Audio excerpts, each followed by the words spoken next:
not the way we envisioned them concluding alumni weekend. It had gone by the numbers up until this moment. I'm Michael Barkan, Ben Davis, and we've got Mike Schmidt coming up in a moment. You're watching Phillies Postgame Live, presented by Cure Auto Insurance. 6-4 Washington in the finale of this series. And Ben, when you look at this, Taijuan Walker gives up 2 home runs, 3 runs all told in those shots. And absent that, maybe we're talking about a Phillies win.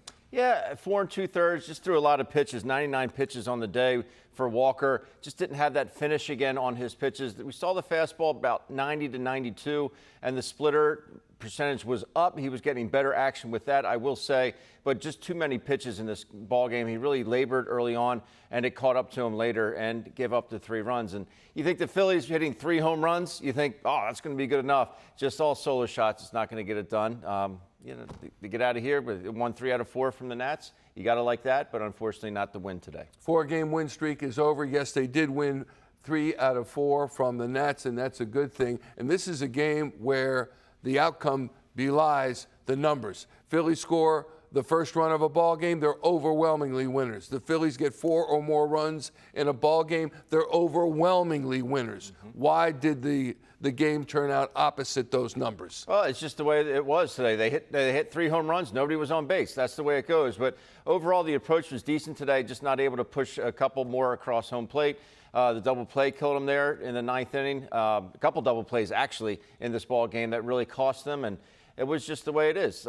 It happens from time to time. One thing I am a little concerned with is the home run ball out of the bullpen. That's something you don't really like to see. We saw another one there with Hoffman there in the 9th inning. And Alvarado is worrying me a little bit as well. The velo's down. The velo is down. He was about 96 today with the fastball. That's a big number from between 100 and 102 where we typically see him. We'll talk more about Alvarado and the pen in a few moments, perhaps with the greatest third baseman to lace them up, Michael Jack Schmidt, who was one of the stars of Alumni Weekend. He joins us for the crossover.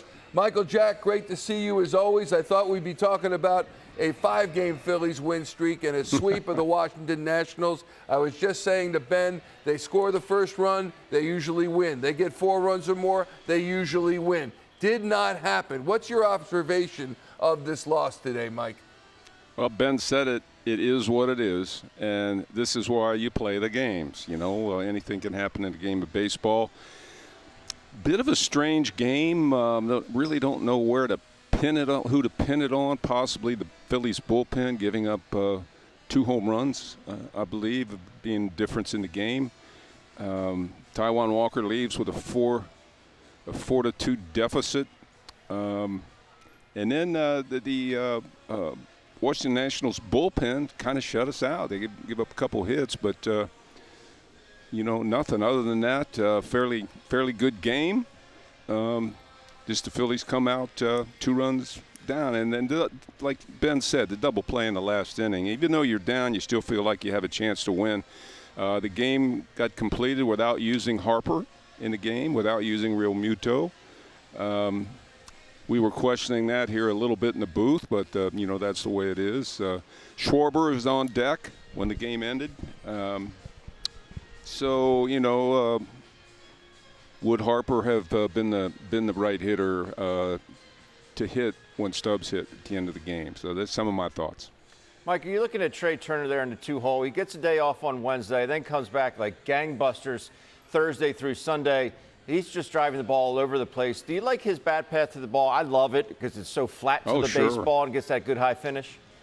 Yeah, we talked about Trey during the game. Let's see, it was when Jimmy was here. I asked Jimmy about his path to the ball and how his top hand comes off the bat a lot, and that allows the bat to stay in the hitting zone longer. We talked about that with Trey. He's a free swinger. But when he does swing at a ball out of the strike zone, he keeps that bat level through that ball. And great player. We had some fun with Jimmy, talking about what they teach defensively for shortstops, for players on ground balls now, how there's a lot of teaching about the one-hand fielding on the side. which, you know, our players do really well. And when I was a young player, we were taught to get in front of the ball, so that was an interesting conversation. But it's a fun day, a fun game to broadcast. Just don't like to see the Phillies lose to the Nationals. Yeah, nor do I, Mike.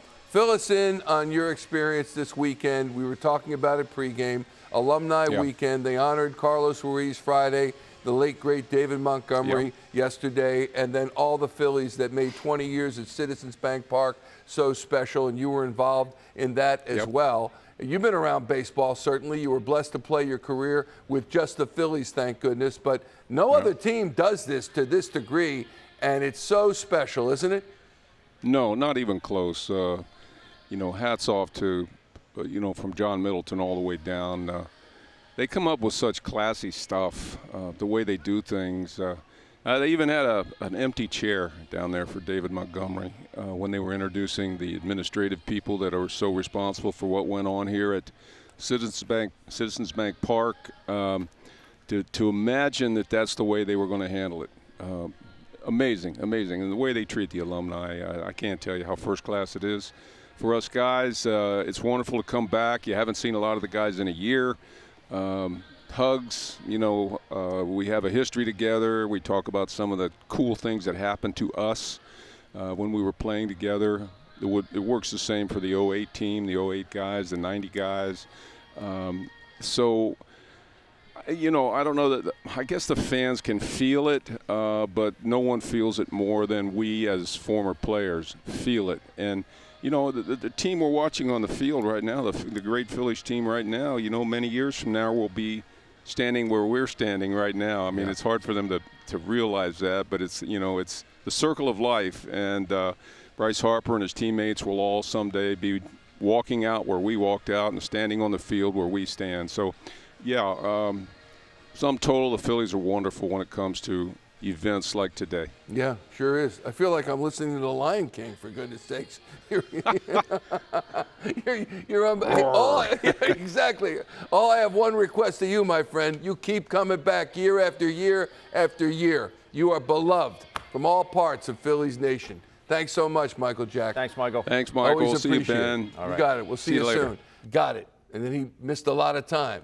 At this point, you're trying to win the division, which you will probably win. You're trying to go to a World Series and win that. He did not make the postseason roster last year. Is it time to cut the string and eat the $36 million remaining on his contract? That's a lot of money, Michael. I know it's a lot of money. $36 million. He's owed 18 the next 2 seasons, and that's going to be, obviously, that's not our decision to make.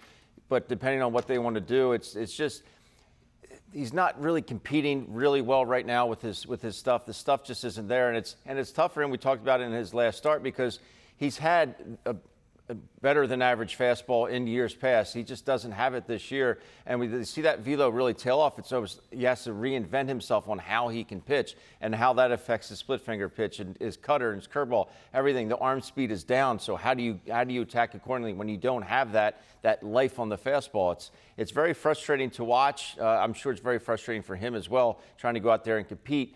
But when you don't have it, like I said, it's like not having any gas in your car. You're not going to be able to go anywhere. So it's tough to watch right now, but maybe they can somehow figure it out. Yeah, but don't count on it. 32 years of age for Taijuan Walker.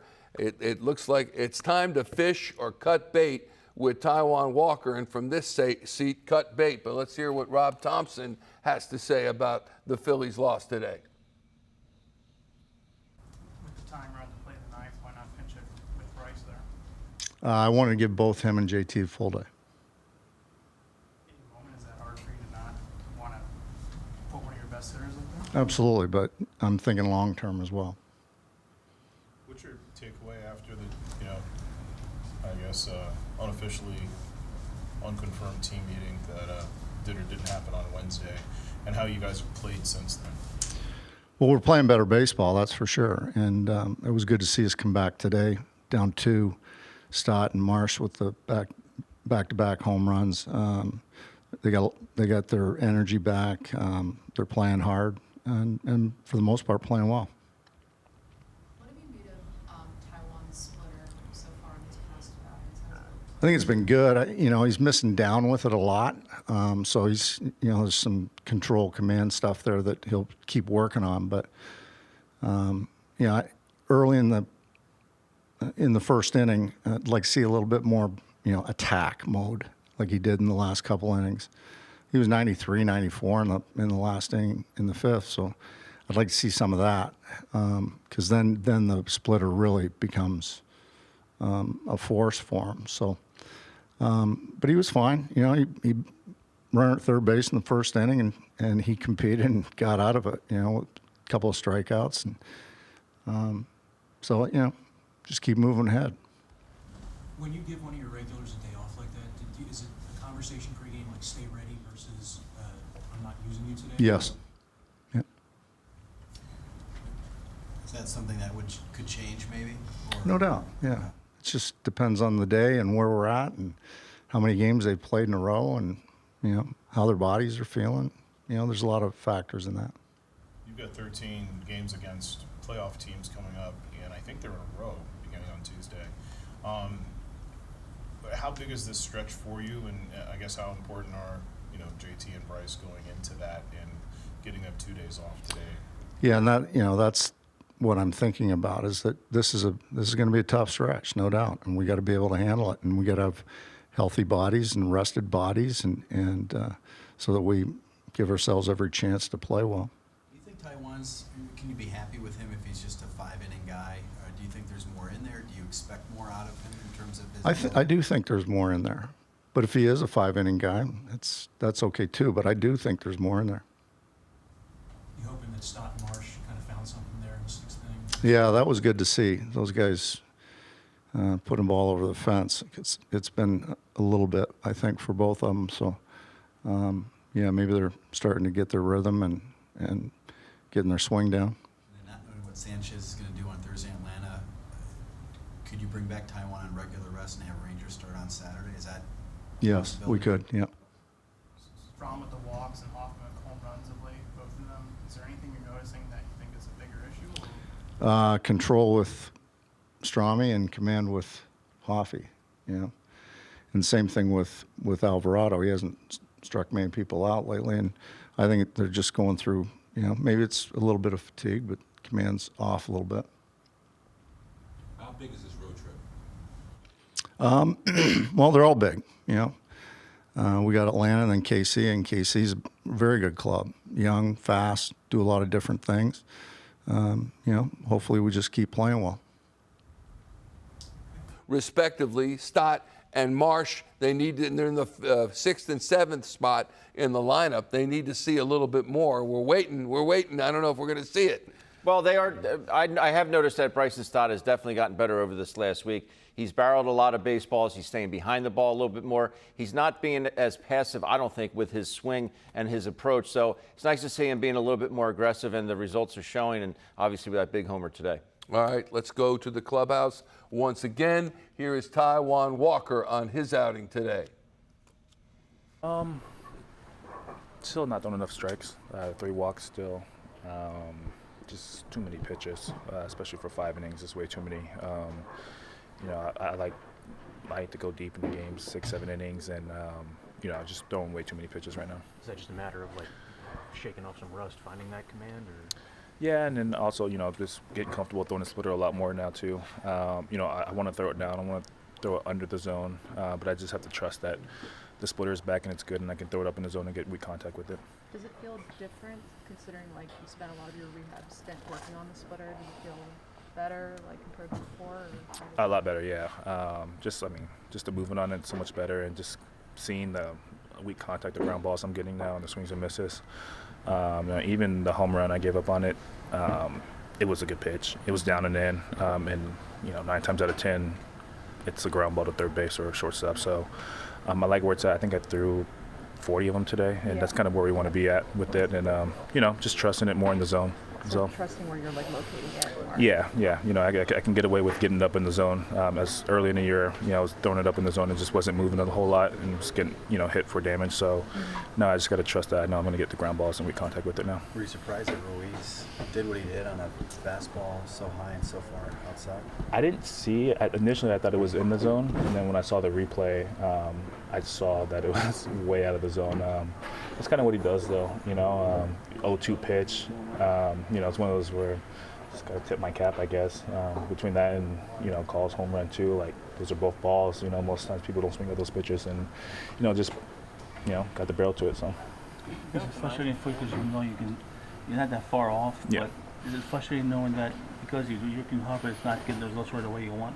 Yeah, I mean, I think it's real close, and I think the biggest thing is just getting in the zone more. You know, I've been getting a lot more ground balls lately and weak contact, and you know, the splitter, everything feels really good. Now I just got to trust it in the zone and just attack, really. Back to 94 later in the game, like, do you feel like we're maybe a little more aggressive? I don't know if it's a mindset or approach. Like, you can maybe reach back and do that a little more often.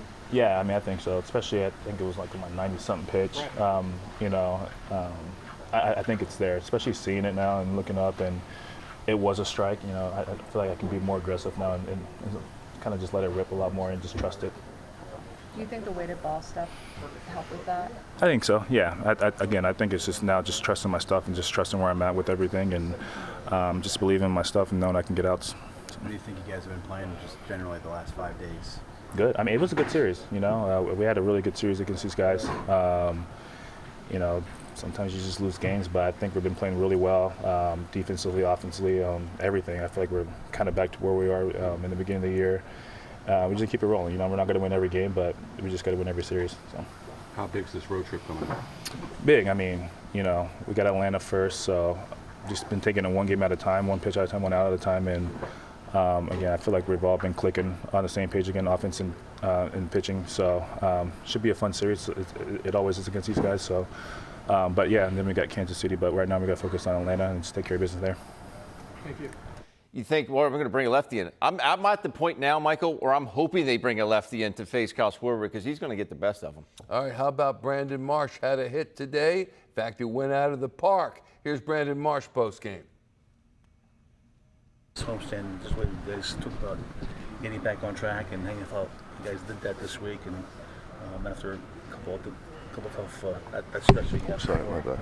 Let's talk about how getting back on track was. Like this series kind of helped you, this team get back on track. Yeah, I think that second game against Miami, we that comeback, Schwarber grand slam. I think that's where it, you know, kind of clicked again, and we just kind of rallied after that. Yeah, tough one today, but yeah, we got that feeling again. We just got to keep rolling. Brandon, it had been since the end of July since you had hit a home run.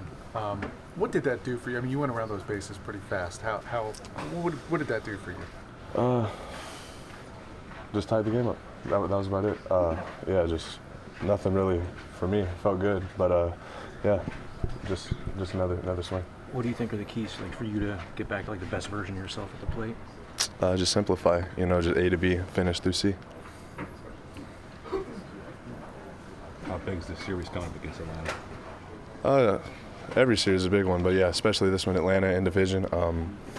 You know, on the road, you definitely want to go in and try to make a statement, but we're just going to take it day at a time and just try to have fun playing some ball. When you say simplify, are there times that you make it too complicated for yourself at the plate, or you get in your own head? Not necessarily. I just feel like the game can do that for you sometimes. You know, just getting lost in it a little bit, but you know, just dialing it back, going back to spring training, going back to the basics. You guys came home looking to really just kind of end that whole slump you guys were in. As you guys go back out on the road now and you finish this homestand, you feel like you guys have really turned the corner now and you're back to the team you were? Yeah. Like I said, we're going to take it a day at a time, but yeah, I feel like we got that feeling again. We just got to keep riding it out.